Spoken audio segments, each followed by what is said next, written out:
है मसीह का प्यारा वचन, ये है वचन, प्यारा वचन, यीशु मसीह का प्यारा। परमेश्वर के धन्य नाम की महिमा हो। प्रभात मनन के सत्र 1720 में आप सभी का बहुत ही विनम्रता के साथ स्वागत करता हूँ। आइए आज का मनन के लिए हम पढ़ते हैं तीतुस अध्याय 3 पद 12। जब मैं तेरे पास अर्तिमास या तुखिकुस को भेजूं तो मेरे पास निकोपुलिस आने का प्रयत्न करना, क्योंकि मैंने वही जाड़ा काटने का निश्चय किया है। प्रेरित पौलुस की सेवकाई की सफलता का एक महत्वपूर्ण कारण यह था कि उनकी सेवकाई एकल सेवकाई नहीं थी, बल्कि मिलजुल कर की गई सेवकाई थी, टीम वर्क था। वर्तमानकालीन सेवकाइयों को देखे तो ज्यादातर सेवकाई अकेले अकेले एक व्यक्ति या उनके परिवार के सदस्य केवल मिलकर करने वाली सेवकाइयां हैं। इस प्रकार लोग करने के कई कारण हैं। एक यह है कि लोग अपनी सेवकाई का श्रेय, महिमा दूसरे किसी को देना नहीं चाहते। दूसरा यह है कि लोग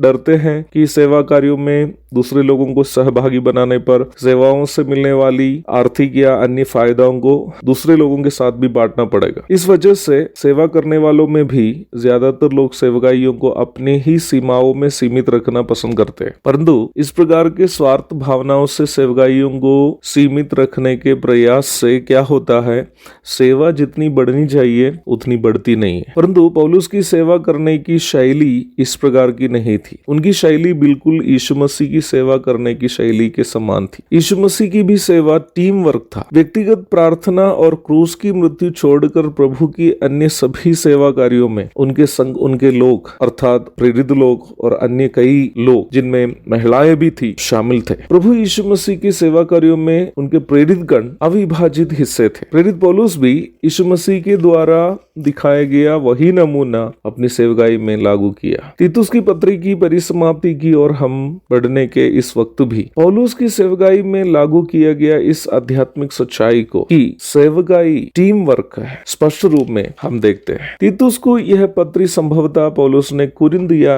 निकोपुलिस से भेजा था और वह कह रहा है कि अर्तिमास या तुखिकुस को, जो अपने सहकर्मी है, वो क्रेते भेजना चाह रहा है और इसलिए तीतुस पौलुस के पास अवश्य पहुंच जाए। सेवकाई में पौलुस का समन्वय अथवा कोऑर्डिनेशन मानना पड़ेगा। एक ही समय वो अपने सहकर्मियों को सेवकाई का अवसर देने के साथ साथ नई नई सेवकाई का प्रशिक्षण भी वो दे रहा है। अपनी पत्रियों में जब भी वो किसी जगह की सेवकाई के संबंध में कुछ कहते हैं तो हम देखते हैं कि वो कभी भी मैं शब्द का इस्तेमाल नहीं करता है, जबकि हम शब्द का ही इस्तेमाल करते हैं। अर्थात सेवकाई का श्रेय वो हमेशा अपने साथियों के साथ अवश्य बांटता था। काश इन अच्छे नमूनाओं को हम भी अपनी सेवाओं में लागू कर पाते तो सेवा कितनी अधिक प्रगति प्राप्त करती। एक और शुभ दिन की धन्य कामनाओं के साथ आज का मनन मैं यहाँ समाप्त करता हूँ। प्रभु आप सबको आशीष दे। आमीन।